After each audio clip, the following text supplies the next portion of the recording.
So for the monster Craig Ross Jr., this is not his first rodeo, or at least his first attempt. What's up, y'all? It's your boy Pascal back at it again with another pop-up video. Be sure to follow me on all my social medias, The Pascal Show, one word. Hit that like button down below. Let's not forget to crush that subscribe button if you're watching on YouTube, and if you're watching on Facebook, make sure you crush that follow button on my Facebook page as well. It'd be great to have you a part of The Pascal Show family anyway. It's time to get into this story. This is crazy, as we've been covering this story in this case of Charlotte Sena. She was 9 years old. She went on a bike ride and she did not return. Family was very concerned, and within 48 hours, she was found safe and alive in the disgusting, grimy clutches of this man, this monster by the name of Craig Nelson Ross Jr. in his little camper in the backyard of his mama's home, you know, in a van down by the river, as I like to call it. But anyway, I digress. Of course, we've all been wondering, what's up with this guy? Who is this dude? Could there be a history with this guy of taking people? Well, we got some new information, which is very, very crazy. There is a grandmother that has spoken out that allegedly there was a moment where her grandson was almost taken by this man. So again, this is not his first rodeo, or at least this is not his first attempt at taking, okay? And you know I got to use these code words. So let's take a look at this article here really quick. And let me just say this really quick. I will be going live tonight. We got a lot to talk about. There's more information revolving around this case. We're going to be breaking down some more stuff. It's pretty shocking stuff as usual, but we're starting to get to know this mother lover, Craig Ross Jr., who lived in a camper in the backyard of his mama's home. So let's get into this article. Don't worry, we will be on live tonight to talk about more of this and get into discussion and hear your thoughts about everything. Let's get into this article. All right, so Carol Brown, the grandmother, okay, she's 61, said that Craig Nelson Ross Jr., tried to take her grandson, Braiden, who was 10 years old at that time, when they were doing some yard work outside of her home in July. And of course, this is his muggly face. But moving on, Ross told the New York Post she went to the back of the house for a split second to turn on her water hose when it happened. She then heard her dogs barking wildly and went back to the front yard to see what was going on.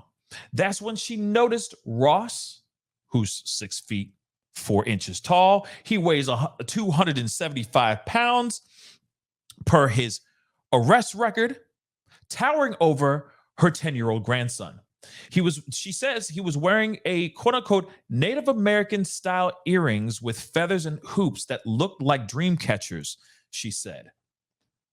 I heard the dogs start freaking out, really freaking out. So I ran around to see what was going on, and there was a very scary looking man standing over my grandson who was crouching over the weed whacker, Brown said. He was standing over him, inches away. Brown has claimed that Ross tried to lure him in by asking him to help him load string on his new weed whacker. When she noticed the strange encounter and Ross realized she was watching them, he started backing up. He then sprinted towards a bike. Okay, he left on the road when she offered him to get her husband, who also is a recently retired police detective, to help him. And he said, "Oh, no, I'm okay," according to Brown. She has recounted this story to the police. Thank God she did. When the police showed me his picture, I would have fell down if I wasn't already sitting, the grandma told the Post. Grandson freaked out as well when he saw that when I showed him the picture of the man that we saw back in July. She said, adding that, quote unquote, I recognized him immediately, 100% immediately. I said, that's him. She added, 4 weeks after, I was creeped out. or for weeks after, I was freaked out. We both were. We've lived here for 30 years. I've never seen anything like that. In hindsight, I believe if I hadn't run around the house when I heard the dog freaking out, my grandson would be gone. Listen, guys, this is, I mean, of course, this is just insight on this monster. Clearly, this is not his first rodeo. And again, I keep asking, and it shows to me here, he may not be a novice in this situation. And of course, you know, we got to remember, there's a few things in here. Charlotte was found in the house. He may have been the one who did the nabbing, the taking, and maybe he wasn't. Maybe it was a holding place for her to be transported somewhere else. We don't know. Of course, law enforcement is doing their due diligence. They even asked if anybody had any video of certain streets around the same hour that she was taken. So they feel that there's something else out here, maybe someone else out here that may be involved in this situation. And I'm going to keep asking over and over again, is this a ring? Is it not? Is this something deeper or not? The other thing I want to point out too, before we go into this video here from Banfield,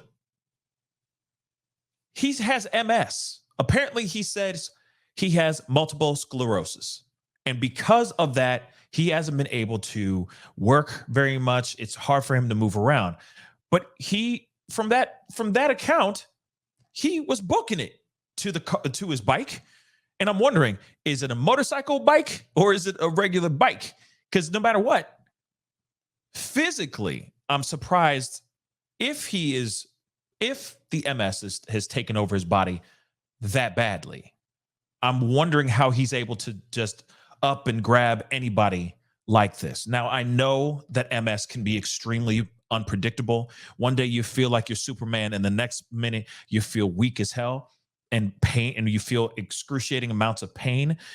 But at the same time, I'm wondering if he really was in bad shape, would he be able to successfully do this in such a smooth swoop-like fashion?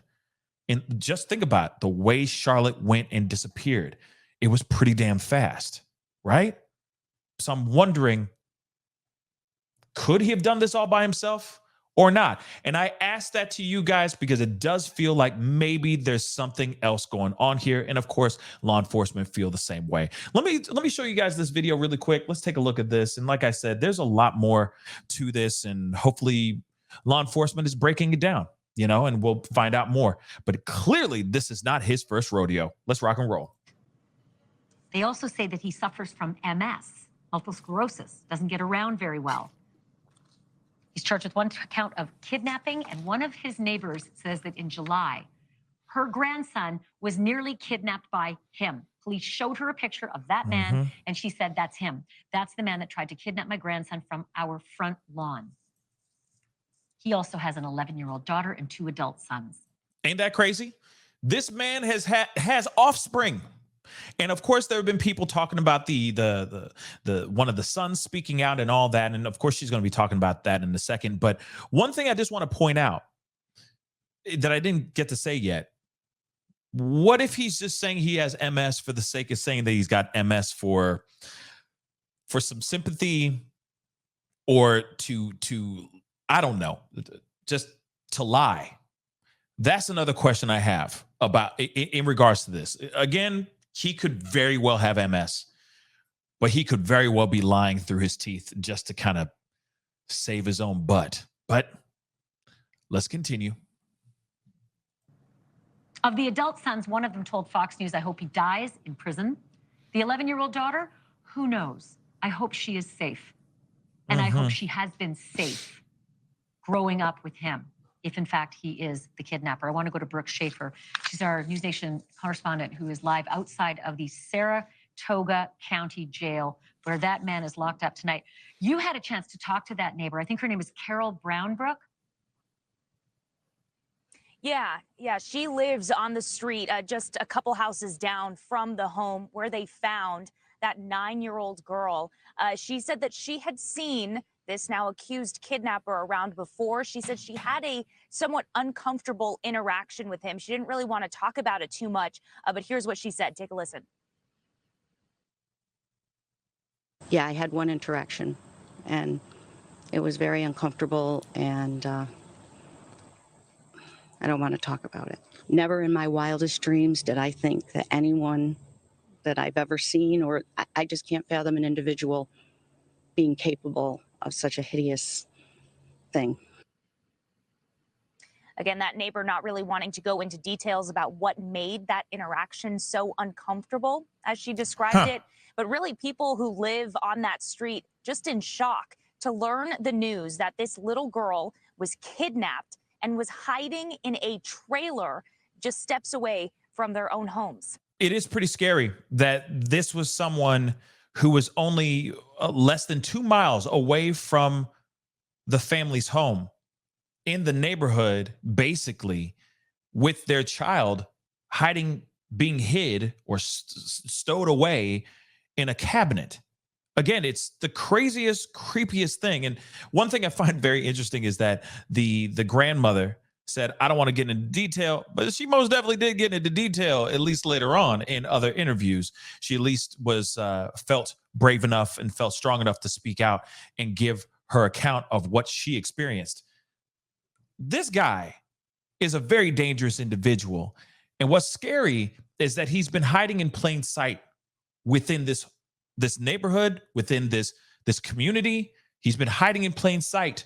And I'm wondering if he's connected to any other either crimes of missing children or other unthinkable crimes as well. Don't worry, the truth will come out. But I am wondering if there's any other children that are missing that he's connected to. And there could be a possibility of that. And he may be the gateway. He may be that person, that link from when they are taken to when they go and they actually disappear. It's a scary thought, but that could very well be the breakdown here. Anyway, guys, it's something we got to look at. We'll talk about more. Trust me, I will be live tonight. We will be getting down to the nitty-gritty of all this stuff because there's more information that has recently dropped. I may be doing it as another pop-up video here in a second, but still shocking stuff indeed.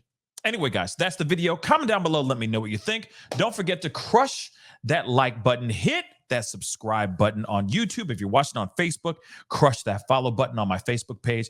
It'd be great to have you part of the Pascal Show family on both platforms. Anyway, guys, be good to yourselves. Be good to one another. Also, keep your heads on a swivel. All right? Evil is lurking out here, y'all. Be safe out there. And I'll see you guys in the next video. This is the Pascal Show. Bye. Pascal, you are now rocking with that dude Pascal. We be going wild.